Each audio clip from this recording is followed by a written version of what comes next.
How is it going, everybody? Welcome back to another video.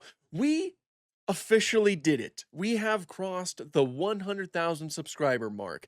Thank you all so much for watching my videos, for supporting my videos, and of course for subscribing to the channel. I really do appreciate that. That is something that that's a goal that I've had for the longest time, and I'm just so grateful that I have a space where I get to cover and talk about something that I have always been incredibly passionate about. That being paleontology and the prehistoric world essentially. So yeah, thank you all so much for subscribing to the channel. Now, to celebrate this milestone, there's like a couple video ideas that I have sort of cooking up, but one of those is a Q&A. I made a community post and I asked you guys to leave questions in that post for a Q&A video. A lot of people commented, and unfortunately I won't be able to get to everybody, but I chose quite a few of them at random.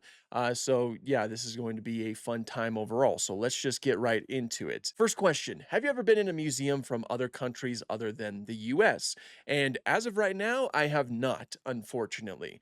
But if things work out, then yes, sometime here in the near future, I plan on going to maybe Canada or just other countries in general to visit a lot of their paleo things. Obviously, I'll be making videos about those things, and I'm just very excited about it. Again, I hope that things work out so that we can actually do that, because those are videos that I very much want to make. Next question: do you ever plan to play any games that don't have anything to do with dinosaurs? I'm just curious. I love the dino content. And yeah, I actually do plan on that. In fact, I already do. I have a whole separate channel that is completely dedicated to variety gaming. It's simply just called Dino Guy Gaming. I'll have the link for it down in the description below if you want to check it out. But I've tried to play some non-dinosaur games on this channel before, but I never felt like this was the correct spot for it. So I just decided to make a separate channel where I can place those things, and just kept this channel completely dinosaur and prehistoric life centered. So yeah, check that out. I play a lot of games with my friends. It's always just a really fun time. Like, that's the whole point of the channel, is just to have fun and just mess around, I guess. Wild World, how's it going? How are you able to put out so much high quality content at such a consistent rate? So a lot of it is just like constantly working at it, and a lot of times just kind of like staying up late in preparation for other videos and things like that. However, I will say that I think that my quality needs improvement, but that's mostly just coming from a personal level. I think that no matter what I do, I'll always think that there's room for improvement. So I appreciate it. I'm glad that you think that I put out high quality content. That's awesome to hear. But of course, with a child, I do have a lot of responsibilities outside of making videos. So a lot of it just boils down to a lack of sleep. But it all works out. So I'm pretty happy about it. Next question is: how did you get into paleontology? What steps would you recommend a person take who wants to learn more in-depth knowledge about dinosaurs and other prehistoric flora and fauna?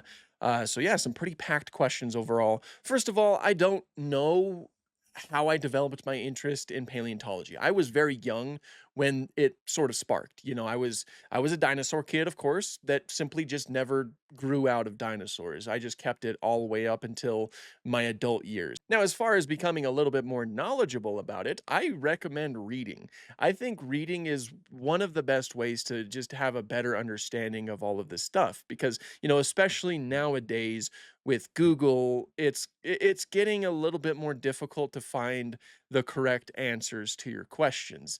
And that's not to say that reading is absolutely perfect. There are outdated books, and paleontology is a field that has changed quite significantly with new discoveries. So you do have to be a little bit careful in that department. But if you're kind of like keeping up with the latest books, I recommend checking those out. I have a lot of recent books back here that I constantly refer to when I'm making my videos, because that's part of the pre-production, is making sure that I research the topic that I'm talking about. And in large part, I'll always have like a stack of books on my desk right here. I got like a piece of my desk on this side, and there's usually quite a few books over here. I got like a few books on my printer that I'm usually reading. Sometimes you'll notice gaps in my book collection back here, which basically, like, I'm missing this one right here because there's a textbook that I have that I've been referring to a lot recently. So yeah, I say read. Obviously, looking to science communicators is a good way as well. There's a lot of amazing science communicators on YouTube. Like, of course, creators like Benji Thomas and probably Extinct Zoo. I don't watch Extinct Zoo too much, but that's because I don't really watch too much YouTube. But I'm sure that there's a lot of creators out there who discuss in-depth topics. And of course, reading the actual papers that have been published. Some of them are open access, so they are available to the public without a paywall. And yeah, if you have the chance to read those, I recommend reading them. They are filled with jargon, so you'll have to, you have your phone ready or maybe a tab open with Google at the ready for you to Google what a specific word means. But that's a great way to learn as well, learn all of those complex topics. Volunteering is also a fantastic way to kind of get your hands dirty, essentially. I volunteer at I volunteer at the Morrison Museum of Natural History in Morrison, Colorado. I run tours over there, and it's just a great way to keep your mind sharp because there's a lot of like-minded people there. You can discuss certain things with them.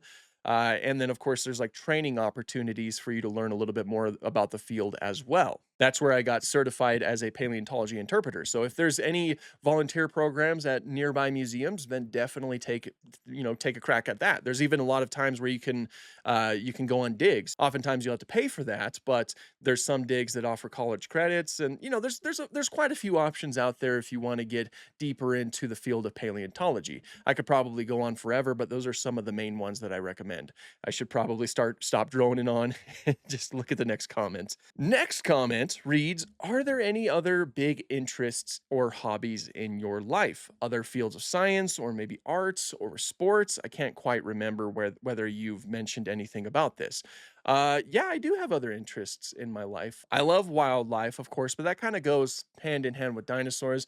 In that department, I haven't done it so much recently, but I've always tried my hand at wildlife photography. Like, here's some photos that I've taken in the past. I haven't done that as much as recently. Like, that was more so when I was younger, but it is very much something that I always like to do. Of course, I do draw as well sometimes, and I am a runner. I run 5Ks, I run 10Ks, and I've even run a half marathon. It's been a while since I've run consistently, so I'm still trying to get back into it, but I still very much love to run. That's how I keep myself active. I am also an insanely huge Star Wars fan and Halo fan. What is your favorite prehistoric primate?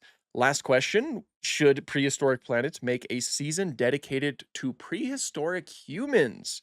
Interesting question. So, my favorite prehistoric primate is probably Gigantopithecus right now. Especially after prehistoric planet Ice Age, I don't know. It's an interesting animal in and of itself. It's unfortunate that we don't know as much as I would prefer because of the fact that it's known from limited fossil material, that mainly just being jaw bones and just a ton of teeth. But it's still fascinating in its own right. It was a large ape, of course, which is just really cool in and of itself. And it lived in a very cool environment, which is, I don't know, I just think it's a very notable animal. As far as a season dedicated to prehistoric humans, I think that would be kind of fun.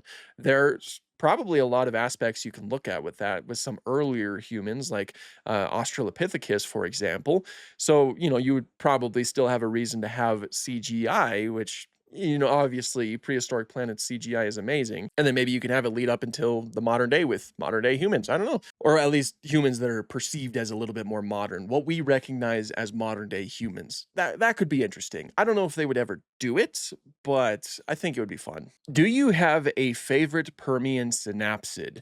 Absolutely, I do. The Gorgonopsian known as Inostransavia, the largest Gorgonopsian that we know of so far, that of course lived like around Russia during the Permian. It's just a very fascinating animal, and just look at it. Just look at it. Of course, synapsids, like non-mammalian synapsids, are just interesting in and of themselves, and I certainly think that there should be a little bit more coverage on them. Fortunately, it looks like we're going to be seeing quite a bit of that in the upcoming paleo documentary, Surviving Earth, because we've gotten a lot of Dimetrodon images.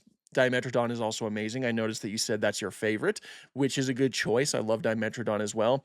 But yeah, no, Inostransavia, just a really fascinating dude. If you're in charge of making a dinosaur slash extinct animal documentary, what dinosaurs or extinct creatures would you give spotlight to? Interestingly, the first one that always comes to mind is Thylacus smilus. This very strange relative to marsupials right here that kind of looks like a saber-toothed cat, but it's not even a cat at all. I don't know. There's just something about it that I think would do very well in a documentary because it's very strange, but at the same time weirdly familiar. So I think that, if you had like a realistic model and just seeing it walk around and doing regular animal things, I think that would be so cool. And the same could probably go for other strange animals that haven't been seen too frequently. I really wouldn't mind seeing Irritator as well, just to throw a dinosaur in there. Irritator is just, it's a very cool Spinosaurid. Um, and I wouldn't mind seeing it, as well as Ceratoseucops, even though it's extremely fragmentary. I don't know, there's probably a huge list that I can include, but those are some of my top picks. What is my favorite Triassic species? Plateosaurus, for sure. I'm really fond of basal sauropodomorphs.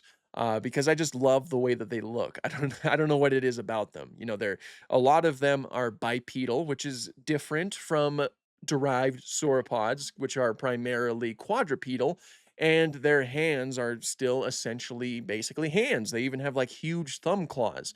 They have proportionally long necks, a lot of them do, and a lot of them have proportionally small heads. They just look really cool. And Plateosaurus is like the quintessential basal sauropodomorph in my mind. It's usually what I picture whenever I think of basal sauropodomorphs. Massospondylus is a close second, but as far as ones I picture, I know that Massospondylus didn't live in the Triassic. I'm just saying it's what I think of when I like a close second of what I think of. But yeah, Plateosaurus. I also really like Lissovicia, giant Dicynodont. It's just that guy's cool. What are your favorite figures and what do you think of the upcoming PNSO articulated Cameron? Oh, I'm pretty excited for the articulated T-Rex that PNSO is releasing. I was certainly surprised that when they revealed that and they said that it was like the start of a series. So I'm very excited to see what else they're going to make into an articulated figure. And I think it looks great. I really do. I'm pretty excited I already pre-ordered it, or I ordered it. I don't know if it was pre-order or not, but I already ordered mine, so it'll show up eventually, and I'm excited to see how it turned out. It's new territory basically. I'm excited for it. As far as my favorite figures go, one of them is the Mesozoic life Spinosaurus back there, that kind of like bluish gray one that is in the back. I also really like my Beasts of the Mesozoic T-Rex. Sorry, I bumped into the mic. My Beasts of the Mesozoic T-Rex. Let me just grab my favorites. So yeah, I really like the Beasts of the Mesozoic T-Rex. Of course, the articulated figure, obviously they're going to be releasing a new one with better articulations, but I like this one in large part because of its design. It's a very accurate Tyrannosaurus design, as you can see. It's got all the bells and whistles. It even has oral tissue right here. It's a great figure. I love it. I also really love my Good Argentinosaurus, like one of the most hefty figures. Let me back up for a second. One of the most hefty figures in my entire collection. It is absolutely massive, as you can see in my hands, and it's probably the coolest sauropod figure that I own. And it's just incredibly detailed. I love Good figures in general. In fact, I could probably bring up a few Good figures that I'm a huge fan of, like this Triceratops right here. It's a very nice figure. I also really like my Hammond collection Spinosaurus and probably a few others. But if I started on that rabbit hole, I think we'll be here all day. So we'll go ahead and move on. Why do I like Spinosaurus? Yeah, so Spinosaurus is my favorite dinosaur, as many of you probably know. The initial reason why it became my favorite is because I watched Jurassic Park 3. I watched it when I was 5 years old. And before that, T-Rex was my favorite. And, as a 5-year-old, my mind was fairly simple. Because I saw the T-Rex get beaten by the Spinosaurus in such a crazy way, it became my favorite. Plus, it was just cool looking. A huge sail, potentially larger than T-Rex. It was a fantastic dinosaur. Nowadays, the reason why it's my favorite is just completely different. It's because it's a weird dinosaur. I love oddballs in the fossil record, and there's no shortage of those. As far as like theropod dinosaurs go, Spinosaurus is easily one of the strangest out there. Again, it has that huge sail, which is just, it was most likely used for display. So it basically has a giant billboard on its back. It has an elongated snout with straight and conical teeth. Most likely had these huge and powerful arms, a very long and heavily built basilisk like tail, with tall neural spines and chevrons, and potentially proportionally short legs. It is a very strange dinosaur, and I love it. I also love the mystery behind it. A lot of people get frustrated at the fact that Spinosaurus changed significantly over the course of time, even though a lot of other dinosaurs went through similar changes. But me personally, I just love whenever we learn more about it. Now, obviously, our understanding of Spinosaurus is a bit more complete now with all of the fossil material that we found, but we still have a lot of learning to do, which is something that I am very excited about. What's my favorite Star Wars movie and episode of the OG Walking with Dinosaurs? So, my favorite Star Wars movie is Return of the Jedi. I've always liked it because I always really liked the moment that Vader turns back into Anakin and, of course, throws Palpatine over the rail. Spoilers if you haven't seen it. That was just it was done so well in the original version. I don't like the edited version where they added a "no" as he goes to pick him up. I think that's silly and kinda takes away from the moment, but I just like how he silently looks back and forth from Luke, his son, to Palpatine, the man who basically changed his whole life for the worse, and ultimately made the decision to save his son. Doing all of that with a mask on, and you can see the emotions that he's feeling simply from his movements, because you don't need to see an actor's face to get an idea of what emotion they're feeling. Halo show. And then again, when he just like when he makes the decision and then picks up Palpatine, the music that starts playing was perfect, and then he throws him over the edge, and it's fantastic. It was just absolutely fantastic. I love that moment so much. And as far as my favorite episode of the OG Walking with Dinosaurs, I might have to give that to Time of the Titans, which is, of course, the episode that's looking at the Morrison Formation. You get Diplodocus, you get Ornitholestes, Allosaurus, Stegosaurus, all of those heavy hitting animals. I love the Morrison Formation, so probably a no brainer, but I just thought it was done very well, even though a lot of the information certainly doesn't hold up today. Opinion on the Isle. So I have played a little bit of the Isle on this channel before, but I'm sure that many of you have noticed that I haven't played it nearly as much as I played Path of Titans. And in large part, it's just because I generally prefer Path of Titans. I think that there's more opportunity to have a good time in Path of Titans, and I do have a limit of time to play games. I can't dedicate a lot of time to playing games because, as I mentioned before, I do have a child, I do have a wife, I do have dogs, I do have a cat that I have to take care of. And the Isle is certainly a huge time commitment if you wanna, have a fun time. So, it's just hard for me to justify putting time into it. I'm not saying I think it's a bad game, I certainly don't. I've seen a lot of the things that they do in the game, and I think it's fantastic. The animations are stellar. A lot of these models are just flat out incredible, and a lot of the gameplay mechanics are really, really cool. But unfortunately, I just don't really have the time to invest in the game. What dinosaur museum that you haven't been to yet would you really want to visit most, and why? Oh, there's a lot. That is a huge list. I have a whole list of like just museum bucket list places that I just absolutely have to go.